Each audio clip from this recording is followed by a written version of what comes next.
Kyle, a bit disappointing, even here in the south of France, a 32-0 defeat.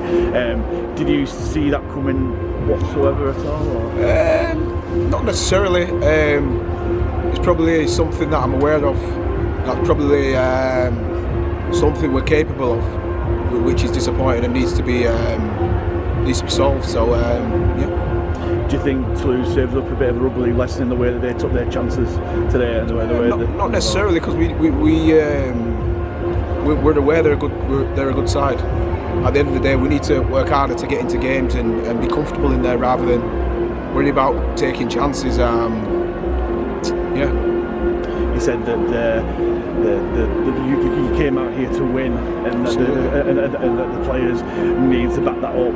Are they going to be changed on the back of this, or are they going to keep the faith of the players there? Absolutely. Look, no, I've seen enough.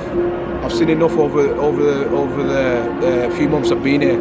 All being well, look, we've played well at times, but I feel like, you know, we probably squeezed the lemon a little bit out of some of the resources we've had that have prepared the team. In terms of individuals and individual areas, I've seen enough. So yeah, of course there'll be some changes, and rightly so. It's not something brand new. This is something that's needed to be worked on for the last few weeks, and we've not been able to do it. Could be quite an expensive weekend, not just in terms of performance, but in terms of injuries and the team's on report. First of all, how is Brandon Douglas doing? He looked quite bad coming off the field. Yeah, he did actually, didn't he? He's struggling in there. I need to go and check that actually. But look, mate, these things aren't anything new to us. You know, you're operating on such a small squad.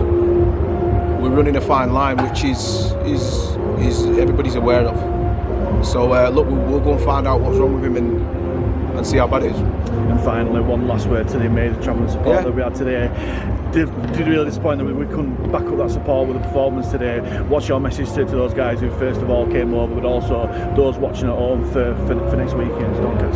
In terms of next week, we'll look at that next week. But for me, putting your hand in your pocket and coming out to support a team and believing in them, and ultimately, you know, the performance didn't marry up to that. So look, we'll work hard. We'll go again and we'll be ready for next week.